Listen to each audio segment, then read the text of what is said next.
చూసిన బోకస్ ఓట్లు అంటారు. ఎయిత్ వార్డ్ వచ్చేసి బోకస్ ఉన్నదమ్మన్నది. ఎయిత్ వార్డ్ అంటే ఏది? ప్రజా సమస్య తీరకుండా వాళ్ళు బోకస్ మన బోకస్ ఓట్లు అంటున్నారు. కానీ ప్రతి ఇంటికి ప్రతి బ్లాక్ లో ఒక్క బ్లాక్ లో 16 పోర్షన్లు ఉన్నాయి. 16 పోర్షన్ లో మినిమం ఒక 10 పోర్షన్లు ఉన్నా కానీ ప్రతి ఇంటికి 3 ఓట్లు వేసుకుంటే ఎన్ని వస్తాయి? కానీ అది తెలుస్తలేదు వాళ్ళకు ఓటర్ లిస్ట్ సర్వే చేయడానికే రాలేదు. కానీ దాన్ని బోకస్ అంటున్నారు. మేము కూడా ప్రస్తుతం ఎంకన్న తోటి మేము కూడా పని చేసినాం. మా పని చేసిన వాళ్ళకి మాకే విలువ ఇవ్వలేరు అని చెప్పేసి పబ్లిక్ ఎవరైతే ఉన్నారో పబ్లిక్ నాడి మనం ఎవరం తెలుసుకోలేము. ఆ పబ్లిక్ నాడు ఏం చేసింది? జావిదన్న ముందు నుంచి చేస్తున్నట్లు గెలిపించారు అంతే. కానీ బోకస్ ఓట్లేసారు, పోకట్లేసారు. సచిన్ వాళ్ళు ఎంతమంది ఉన్నారు తెలియదు, డబల్ ఎంత వచ్చిందో తెలియదు. మీకు ఓట్ల లిస్ట్ లో ఎన్ని ఓట్లు ఉన్నాయని తెలియదు. ఇలా బోకస్ అని మాట్లాడడానికి మీరు ఎవరు అర్హులా? పబ్లిక్ ఎంతమంది మోసం చేస్తారు మీరు? మేము టీఆర్ఎస్ లో ఉన్నప్పుడు మేము రోడ్లు వేయించినాం అంటాం. రాజీవ్ కాలనీ ఒకటి కాదు, 8 వార్డుల ఇంద్రమ్మ గుడక ఉంది. ఏదో ఉన్నది అని చెప్పేసి అక్కడ శ్మశానం లెక్క లాస్ట్ కి వచ్చి ఒక మూలకేసారు 5 ఫీట్లు అయిపోయింది ఇంద్రమ్మ కాలనీ. ఓట్లు పడలేవన్నారు. పబ్లిక్ తెలియదా? ఆ రోజు టీఆర్ఎస్ నుంచి గెలిపించినప్పుడు ఎంకన్నా కోట్లు ఎవరేసారు తెలియదా? అప్పుడు బోకస్ ఓట్లు పడతాయి, ఈ రోజు బోకస్ ఓట్లు పడతాయి. ఆ రోజు మేమే కార్యకర్తలం టీఆర్ఎస్ లో, ఈ రోజు కార్యకర్తలం కూడా మేమే టీఆర్ఎస్ లో. ఆ రోజులేని బోకస్ ఓట్లు ఈ రోజు ఎట్లా వచ్చినాయి? మేమేమనుకుంటున్నాము? ఎమ్మెల్యే సార్ కు తెలవాలి. ఆ రోజు మేము ఓట్లు వేయించినప్పుడు మేము కార్యకర్తలు ఉన్నామని ఎమ్మెల్యేకు తెలియదు. ఎంకన్నెనక ఏంటంటే ఎంకన్ననే గెలిచి రాలేడు. అప్పుడు కూడా ఫయాజ్ అన్న టీం ఉంది, మా లేడీస్ టీం ఉంది. ఇంకా ఎవరైతే ఇంకొక వనితక్క ఉంటుండే తను కూడా చనిపోయింది. తను చనిపోయిన మనిషి ఉన్నప్పుడు తను కనీసం చనిపోయినప్పుడు వచ్చి చూసి మాట్లాడి వెళ్ళిపోయారు. అంతే. తర్వాత వాళ్ళ ఫ్యామిలీని పరామర్శించలేరు. సరే అని చెప్పి ఇది చేసుకున్నాం. మేమున్నాం కదా కార్యకర్తలం. మా కార్యకర్తలం ఏమిటికి చేసినాం? మీకు ప్రతి నిమిషం ప్రతి టైం అనకుండా మేము ఇల్లు ఇడిచి పిల్లల్ని ఇడిచి భర్తలను ఇడిచి ఎంత పని చేసినాం. కానీ మీరు మాకు సహాయం చేయలేరు. మీరు ఏ పనులు వచ్చినా రాజు కాలనీకి చేసుకున్నారు. లాస్ట్ ఒక బల్బు వస్తే కూడా రాజు కాలనీకి ఇంపార్టెంట్ ఇచ్చారు. ఇంద్రమ్మ కాలనీ ఏం చేశారు? ఎప్పుడైనా ఉడక రాజు కాలనీ వ్యక్తిని గెలుచుకుంటే మా కాలనీ మళ్ళీ గలీజ్ గా అయిపోతుందని చెప్పేసి పబ్లిక్ లో బాగా తెలివచ్చింది. ఇవాళ రేపు పబ్లిక్ మనం చెప్పినట్లు వినరు. పబ్లిక్ నాడి అనేది మనకు తెలియదు.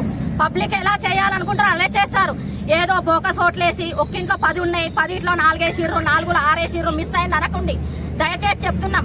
ఏదన్నా ఫండ్ వచ్చినా గానీ మమ్మల్ని గుడక, ఎందుకంటే ఏ పని వచ్చినా మా వార్డుకు ఇచ్చే అన్ని వార్డులకు కొంచెం ఇస్తే మాకు పెద్ద ఎత్తున ఇచ్చి మా కౌన్సిలర్ గారు ఏమైతే అంటున్నారో మీరు ఆ పనులు చేపించి మీరు కూడా ఎమ్మెల్యే సార్ మా వార్డు నుంచి కూడా మీకు వచ్చిన ఓట్లు మేము టీఆర్ఎస్ లో చేసినా గానీ మీకు మెజార్టీ వచ్చింది. అప్పుడు మా పబ్లిక్ వేసే కూడా మీరు ఎమ్మెల్యే అయ్యారు. ఏదో 36 వార్డులలో 35 వార్డులు వేస్తే కాలేరు.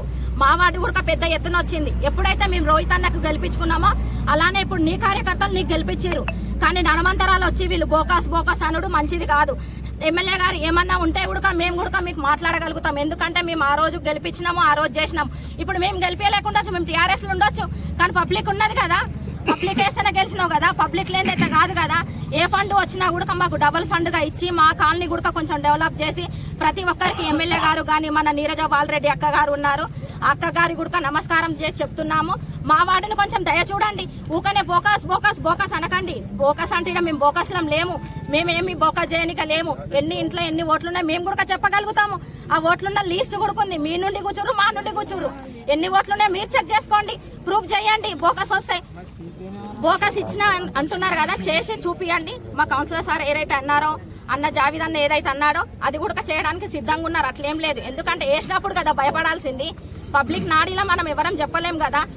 దయచేసి ప్రతి ఒక్కరికి ఏమన్నా నేను తప్పుగా మాట్లాడితే క్షమించండి. అట్లేం లేదు. ఏంటంటే మా ప్రాబ్లం చెప్పుకుంటేనే రేపన్నాడు ఎమ్మెల్యే వారికి కూడా తెలిసిపోతుంది. మా కాలనీ ప్రాబ్లం, మా ప్రాబ్లం, మేము ప్రజలం ఎట్లున్నాం అనేది కూడా తెలవాలన్నట్లు ఇస్తున్నాం స్పీచ్ అంతే. చూడండి, చూసి మాట్లాడండి. మాట్లాడేటప్పుడు అందరినీ దృష్టిలో పెట్టుకొని మాట్లాడండి. పబ్లిక్ ని మాత్రం అనకండి బోకస్ వేసిరండి. ఎందుకంటే పబ్లిక్ లేని ఏ రాజకీయ నాయకుడు లేడు. రాజకీయ నాయకుడు ఉండంటే పబ్లిక్ ఉండంటే రాజకీయ నాయకుడు. ఫండ్ వస్తే ఫండ్ మాకు ఇవ్వండి. ఫండ్ తో పాటు పనులు చేపించుకుంటాం. అన్ని వార్డులలో వచ్చిన దానికన్నా కొంచెం మా కాలనీ కొంచెం చాలా బీద వాళ్ళు ఉంటారు కాబట్టి డబల్ ఇచ్చి పనులు చేపిస్తాము.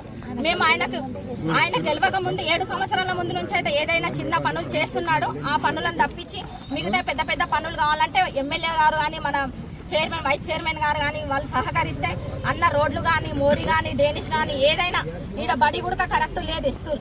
ఆ స్కూళ్ళు కానీ ప్రతి ఒక్కటి చేయగలుగుతాడు. మనం పబ్లిక్ ఏం చేయాలని చూసి మాట్లాడుకుంటే అన్న కూడా సహకరిస్తారు. మీరు కూడా మాకు సహకరించండి, మేము కూడా మీకు సహకరిస్తాం. సహకారంతో చేసుకున్నామంటే అన్ని పనులు సలువుగా జరిగిపోతాయి. నువ్వు అది ఇది అని మాట్లాడుకుంటే ఏ పనులు కావు.